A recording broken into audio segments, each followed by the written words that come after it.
सबसे पहले हम क्या पढ़ेंगे, जो हमारी केमिस्ट्री का जो क्लास 11 का चैप्टर कौन सा है, फर्स्ट चैप्टर है, वो क्या है, मोल है। मोल कॉन्सेप्ट मतलब कि simply some basic concept of chemistry है, जिसमें हमें किसके बारे में पढ़ना है, जो मोल होते हैं इसके बारे में पढ़ना है कि ये मोल क्या होता है। अब अगर मैं नॉर्मली ये सारी चीज़ों को हटा दूँ, जो मोल होते हैं उसको हम केमिस्ट्री में क्या करते हैं, जैसे कि हम नॉर्मली चीनी लेने जाते हैं किसी से, दुकानदार से, तो 1 किलो चीनी मांगते हैं, तो केजी में मांगते हैं। ऐसे ही केमिस्ट्री में सारी चीज़ों को मोल के अकॉर्डिंग रखा गया है। अब ये जो मोल होते हैं, एक मोल का मतलब क्या होता है, हमारे पास बहुत सारे एटम होते हैं, हाइड्रोजन, सोडियम, हीलियम, लिथियम, या फिर पानी का मॉलिक्यूल होता है H2O। ये सब क्या होते हैं, चाहे तो ग्राम एटॉमिक वेट ले लो या फिर मास।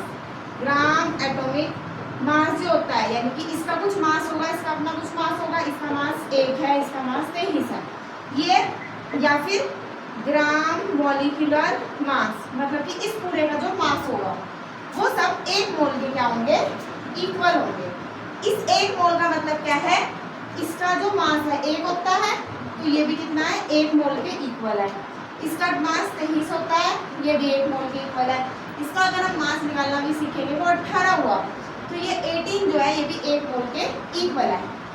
ये दोनों एटम थे, इसलिए से ग्राम एटॉमिक मास कहा गया। ये क्या है, मॉलिक्यूल है, तो ग्राम मॉलिक्यूलर वेट कहा गया।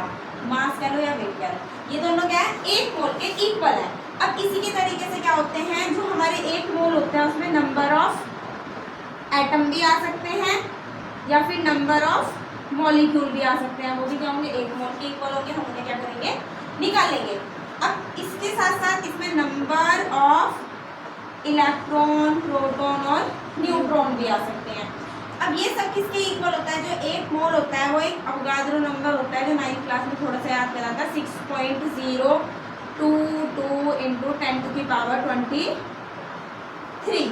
ये अवोगाद्रो नंबर होता है, ये भी 1 मोल के इक्वल होता है। सब ये किस चीज़ के इक्वल होगा सब मैं बताऊंगी, बताया लिख के।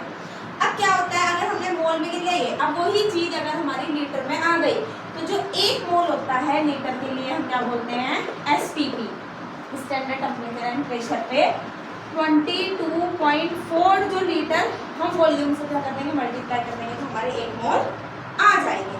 अब जो हमारे मोल होते हैं, ये वो अमाउंट होती है जो कोई भी सब्सटेंस क्या करता है, अपने साथ कंटेन करके रखता है, कोई सी भी एंटिटीज में हो, चाहे तो उसमें एटम हो, चाहे मॉलिक्यूल हो, चाहे कोई अदर पार्टिकल हो, क्या होगा, अपने साथ जो भी सब्सटेंस कंटेन करके रखेगा एंटिटीज, इनमें से कोई भी, और वो किसकी इक्वल होगी, 1/12 पार्ट ऑफ कार्बन की वो क्या होती है, इक्वल होती है। उसी के अकॉर्डिंग हम लेते हैं, जैसे कि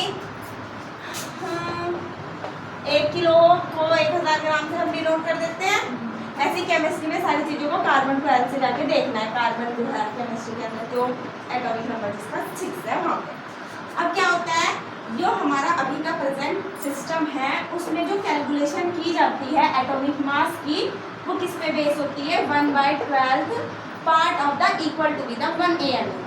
1/12 जो भाग होता है वो कितने के इक्वल होता है, 1 AMU के इक्वल होता है, एटॉमिक मास यूनिट। इसका फुल फॉर्म क्या है, एटॉमिक मास यूनिट। इतना पता चला, पहले तो ये लिख, ऐसे का ऐसा ही, फिर ये लिख और फिर ये लिख। पीरियोडिक टेबल है हमें याद है कि उसमें क्या है, 118 एलिमेंट है। अब ये जो एलिमेंट है, जो हाइड्रोजन है उसको हाइड्रोजन तो नहीं लिखते हैं, या सोडियम को ये SODIU नाम तो नहीं लिखते। हर किसी को लिखने का क्या होता है, उनका सिंबल होता है। सबसे पहले हमें पता होना चाहिए कि जो पीरियोडिक टेबल उसमें 118 एलिमेंट होते हैं। उन 118 एलिमेंट के बाद हमें ये पता होना चाहिए कि हर एलिमेंट को क्या होता है, उसके सिंबल से लिखा जाता है। जैसे कि जो हाइड्रोजन होता है उसको H से लिखते हैं, हीलियम को HE से लिखते हैं, सोडियम को Na से। ठीक है, इतना पता चला। अब इसके बाद क्या होता है, फॉर्मूला क्या होता है। अब जो फॉर्मूला होता है, जब 2 या 2 से ज़्यादा एटम को आपस में कंबाइन किया जाता है, उससे क्या बनता है, नॉर्मली फॉर्मूले बनते हैं। अब क्या होता है, कुछ एटम ऐसे होते हैं जो अपने कंपाउंड की फॉर्म में रहता है, मॉलिक्यूल की फॉर्म में।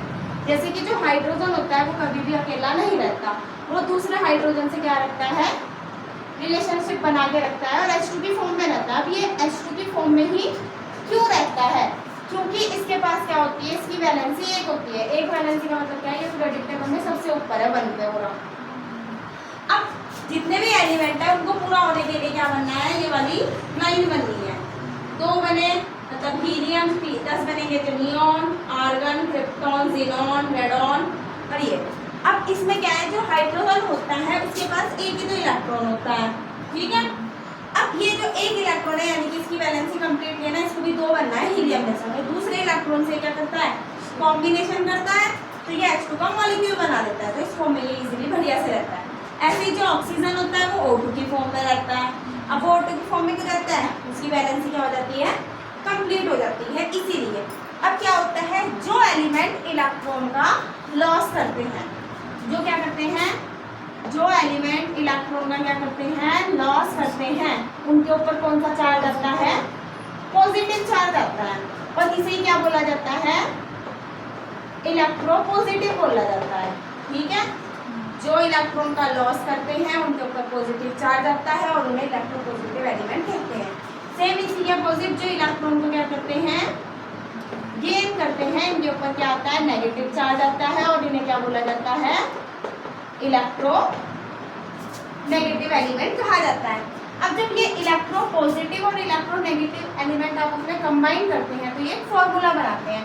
जैसे कि हमें बताना है K और Cl का फॉर्मूला बताना है। जो हमारा पोटेशियम होता है ये इलेक्ट्रो पॉजिटिव होता है, इसका जो बैलेंस इलेक्ट्रॉन होता है वो क्या होता है, +1 होता है। ये कहाँ होता है, 39 पे होता है पूरा। अब 39 से उसको बैलेंस करने के लिए 36 ही तो ना, अरे वहाँ देखना 39 वो 19 है, 19 दिख रही। अब 19 के नीचे क्या लिखा, 39, उसका मास देख वो कितना है, 39 है। उसे या तो ये होना है इसके जितना या इसके जितना, कौन सा आसान है, ये वाला आसान है ना, तो क्या कर रहा है, एक इलेक्ट्रॉन को कमी तो कर रहा, तभी तो 38 हो जा रहे वो, इसलिए। अब दूसरा क्या है, ये है क्लोरीन। अब या तो ये हो सकता है या ये हो सकता है, क्या होना चाहेगा ये, या तो ये होगा या ये होगा, क्या होगा, हाँ मतलब कि ये होगा ना 18 वाला 39। तो ये क्या करेगा, एक इलेक्ट्रॉन को लेगा ना, 17 से 18 बनाएगा खुद को। मैं ये देख रही हूँ, इधर छुपा दे, ठीक है, 39 वहां से छुपा दे, सब कुछ फिर से कर देते हैं, ठीक है। क्या है, इसको पता चल गया ये +1 क्यों है और ये माइनस है। अब इनकी वैलेंसी क्या करेगी, आपस में क्रॉस मल्टीप्लाई कर देगी। क्रॉस मल्टीप्लाई करेगी तो सिंपली ये तो बन जाएगा, ये तो सिंपल था इसलिए। अब जैसे कि ये है CaCO3, जो कार्बोनेट होता है उसके -2 होती है बैलेंस। जो क्लोरीन होता है वो कैल्शियम है वो 20 पे है, 20 रेट, ठीक है। अब वो 20 से क्या होना चाहेगा, 36 या 18 है ना, तो 2 इलेक्ट्रॉन में क्या करेगा, लॉस करेगा। अगर वो लॉस करना है तो उसके ऊपर क्या आएगा, +2, क्रॉस इनटू करी, Ca के पास भी 2, CO3 का होल 2, दोनों एक ही टेबल से कट जाएंगे, तो यही बन जाएगा CaCO3, ठीक है। अब जैसे कि ये है An और ऑक्सीजन का हमें वो बताना है, फॉर्मूला क्या होगा। अब ये जो एल्यूमिनियम है इसका एटॉमिक नंबर क्या होता है, 13 होता है, यानी कि इसमें 13 इलेक्ट्रॉन है। तेरा देख कहाँ है, दिख गया होगा, मुझे भी दिख गया, इधर देख हरी वाली लाइन में।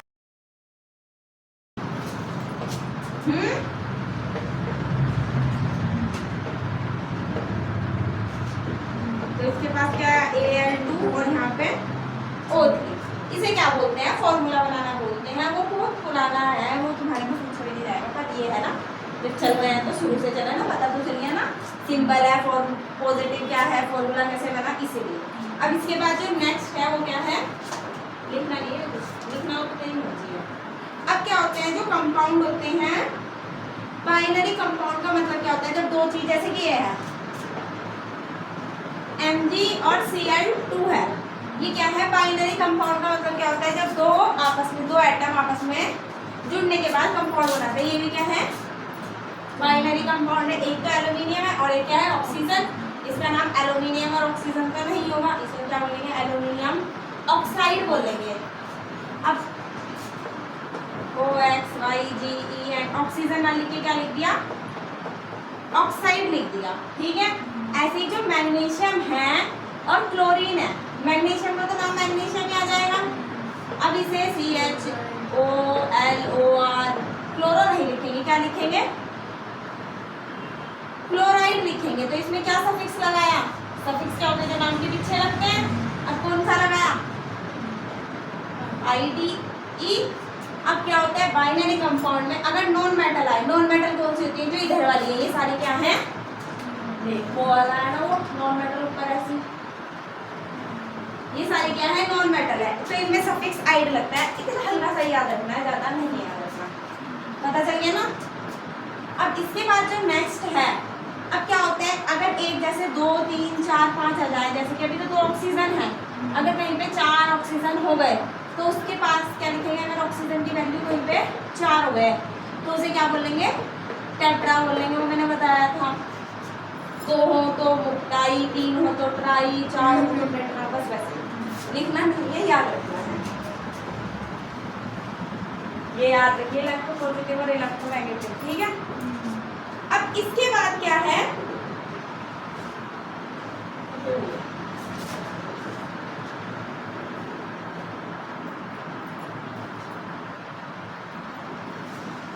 अब सीखेंगे हम क्या करना, एटॉमिक मास निकालना, या फिर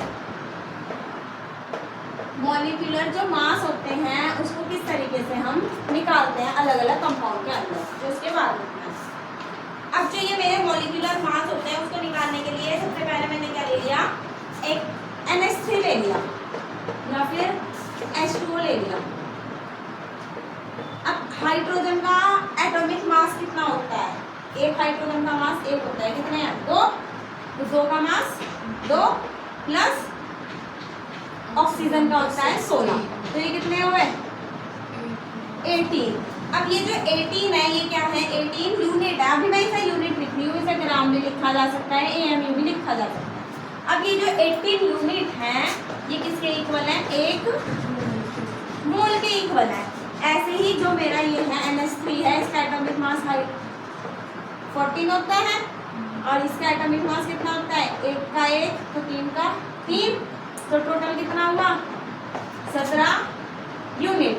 अब ये जो 17 यूनिट है ये कितने के इक्वल है, 1 मोल के इक्वल है, NH3 के 1 मोल के। अब इसका मान बता दो, NaCl का, सोडियम का होता है 23 23, और जो क्लोरीन होता है उसका मास होता है 35.5 प्लस का।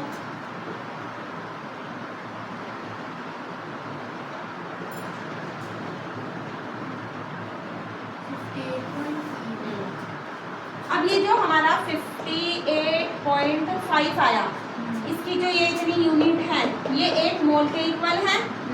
अब जो ये 1 मोल के इक्वल है, चाहते से ये भी तो बोल सकते हैं 6.022 इंटू 10⁻23, ये भी 1 मोल के इक्वल ही होता है, ये भी बताया था। और 22.4 ये भी क्या होता है, 1 मोल के इक्वल ही होता है, मतलब कि ये इसके इक्वल भी है और ये इक्वल भी है। वो सारे जब हम क्वेश्चन करेंगे ना तो हमें पता चल गया ना। अब इसका नहीं पता, CaCO3 का कैल्शियम का मास होता है 40, कार्बन का 12 और ऑक्सीजन का होता है, एक ऑक्सीजन का 16।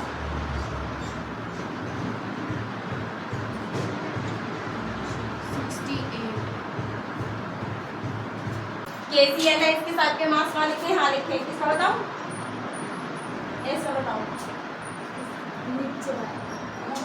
अब क्या है, इसके सोडियम है Na, उसका मास कितना होता है 23 के कितने हैं 2, तो 23 और 23 कितने हो गए 46।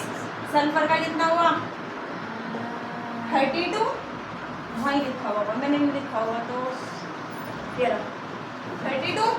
अब इसके बाद क्या है, ऑक्सीजन के कितने हैं 3 और 1 ये रहा, चौथा ऑक्सीजन, टोटल कितने हो गए 4 ऑक्सीजन, 1 ऑक्सीजन का 16, तो 4 ऑक्सीजन का कितना हुआ 64।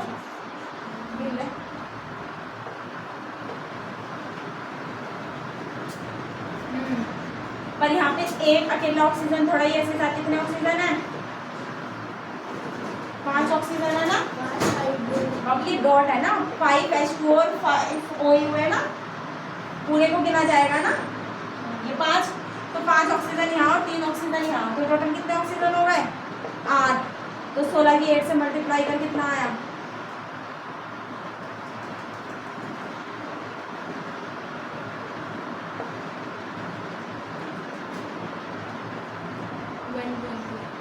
128। ये कितने हुए? 128। और ये कितने हैं? एक का एक होता है, 2 लगे हुए यहाँ, 5 दूनी 10, तो यहाँ क्या आ गया? 10। तो 6 टोटल कितना होगा? 10 16 1, तो 4 5 6 7 8 9 10 11 216 इसका मास हुआ। ठीक है, इसका तो नॉर्मल निकालेंगे, ये भी नॉर्मल ही निकल रहे हैं, ये भी से ही है क्रिस्टलाइन में। अब जैसे कि ये है, एक कार्बन का कितना हुआ? 12। ये तो काट लिए होंगे सारे, हाँ मिटाई दूँ।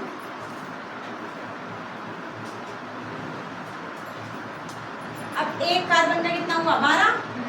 2 कार्बन का 24, 1 ऑक्सीजन 2 ऑक्सीजन 3 ऑक्सीजन 4 ऑक्सीजन, 16 4 जा 64 जा 2 ये और 2 दूनी 4, 16 दूनी 32, 4 और 4 8, 8 और 2 10, 11 12 13 14 15 16, 1 यहाँ लगा, 6 7 8 9 10 11 12, कितना आया? 126।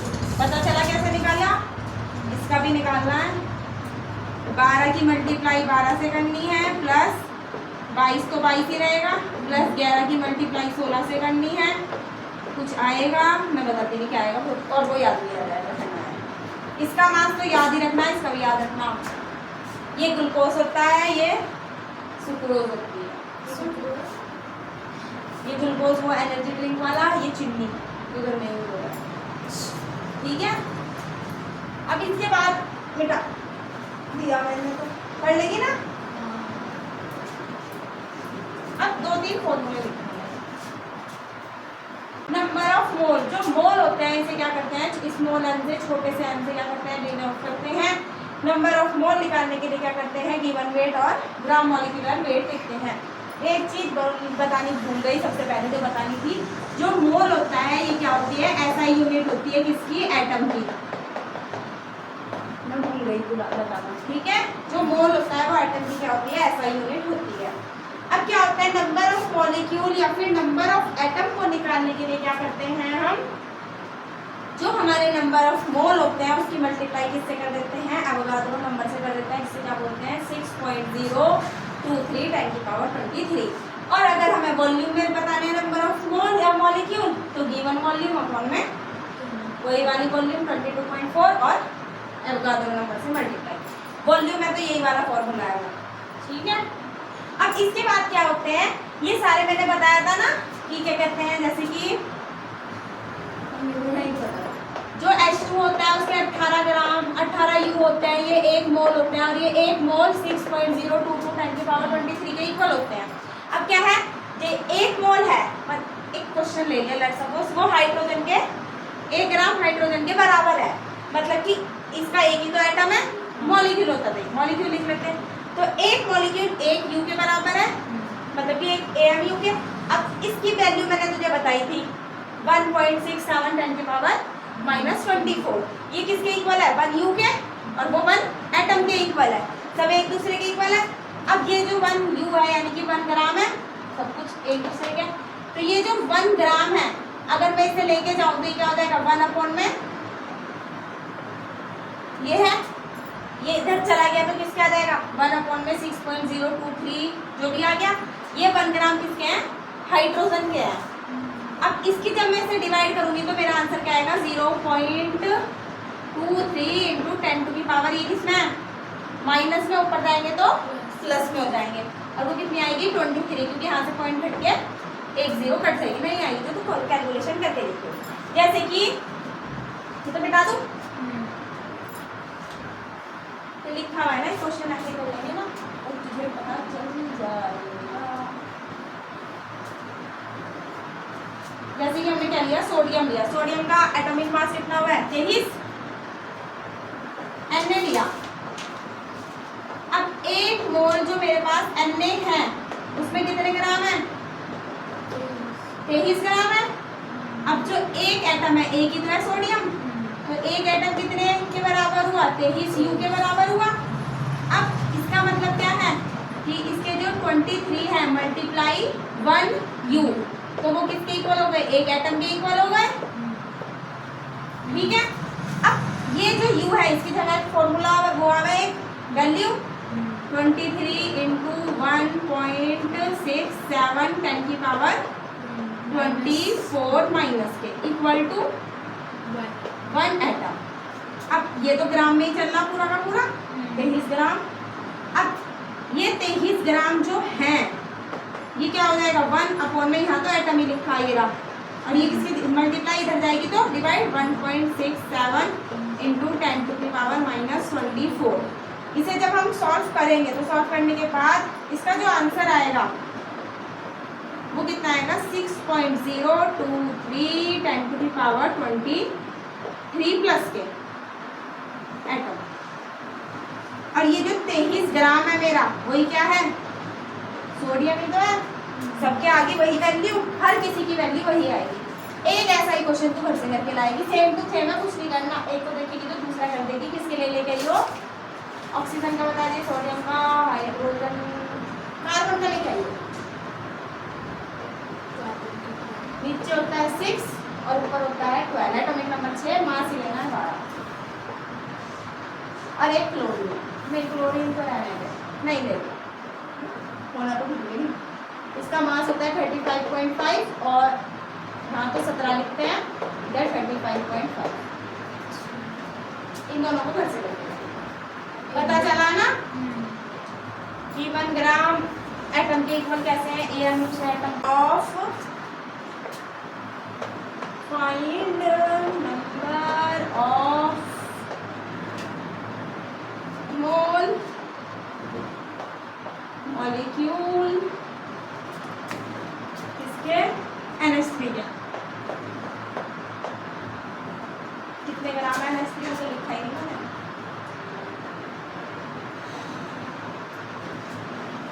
दो चार दे दो, NH3 H2O HCl। पहला निकालना है 0.17 ग्राम NH3, दूसरा निकालना है 9 ग्राम H2O का, तीसरा निकालना है 36.5 ग्राम HCl का। वही बताने मोल मॉलिक्यूल और मसीह बता, किसका बताओ।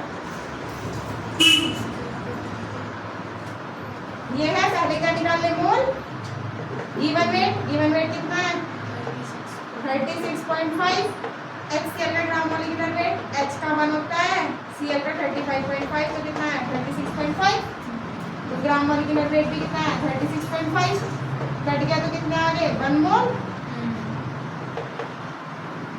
अब हमें क्या निकालना है, नंबर ऑफ मॉलिक्यूल।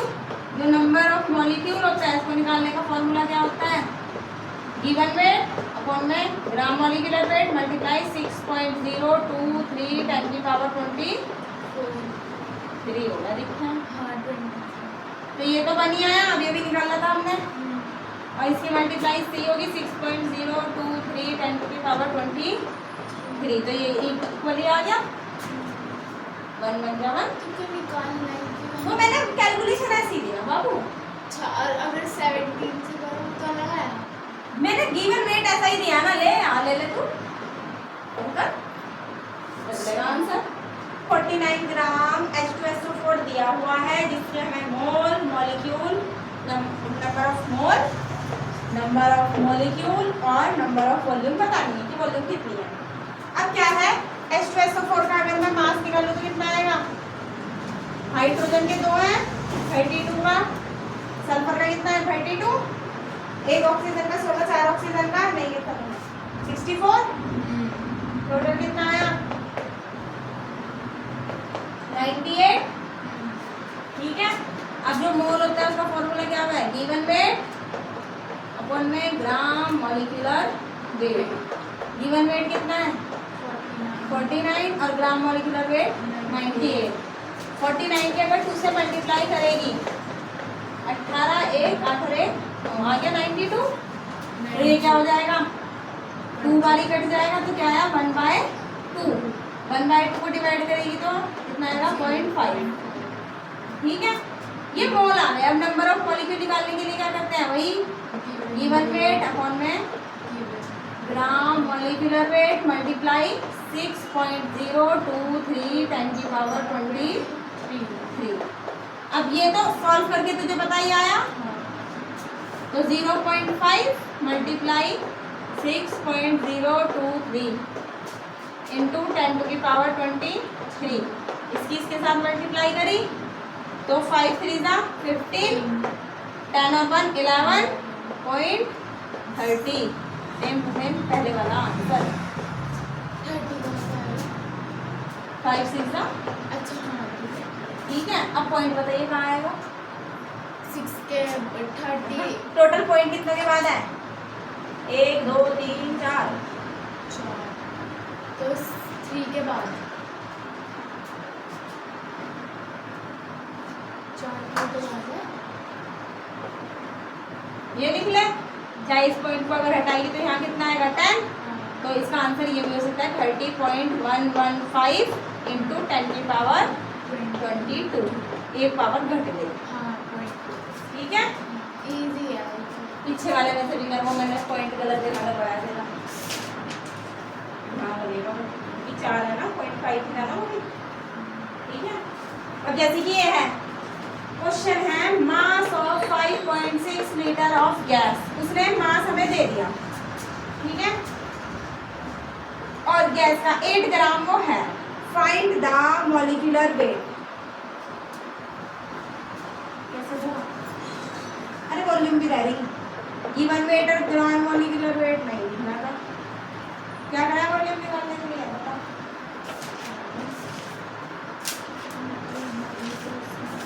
ऐसे गिवन वेट कितना 49, gram molecular weight 98 multiply 22.4 litre. क्या क्या क्या गिवन वेट हाँ 49, gram molecular weight 98 multiply 22.4 litre से मल्टीप्लाई करते हैं 23 भी होता है ना 22.4 ये और 23 इसमें बराबर है। अब इसे सॉल्व करेंगे तो यही आएगा 0.5 मल्टीप्लाई 22.4 ध्यान रख लो 20 2 10 और 2 12 12 और 1 13 1 2 के बाद पॉइंट है 2 के बाद लगा दिया तो आंसर कितना आया 13.20। अब है हमें 5.6 ही दी ना, हाँ लीटर गैस दी है। और हमें क्या बताना, वॉल्यूम में दे रखा मामला। वॉल्यूम में कैसे पता चला कि हाँ लीटर है, तो वॉल्यूम वाला फॉर्मूला यही तो है, volume equal to given volume upon में कौन सी जो ग्राम मॉलिक्यूलर वेट वाली मतलब कि मेन वॉल्यूम है वो, और मल्टीप्लाई 0.4। ठीक है, ये कितनी दे रखी 5.6 और गिवन वेट कितना दे रखा 8 ग्राम, और ग्राम मॉलिक्यूलर वेट क्या करा उसने पूछा है, और 22.4। ये तो इधर चला जाएगा, ये इधर आ जाएगा, तो ग्राम मॉलिक्यूलर वेट बराबर 8/5.6 मल्टीप्लाई 22.4। पॉइंट कट से पॉइंट कट जाएगा, 8 के टेबल में 56 की बार है, 8 7 जा 56। तो ये क्या हुआ 22.4 डिवाइड बाय 7। ये तो हट गया था पॉइंट क्योंकि हमने काट दिया था, डिवाइड करके देख लें 22 4 7 21 1 कितना आया 32। पता चला, उतारो। ये सो रहे होंगे।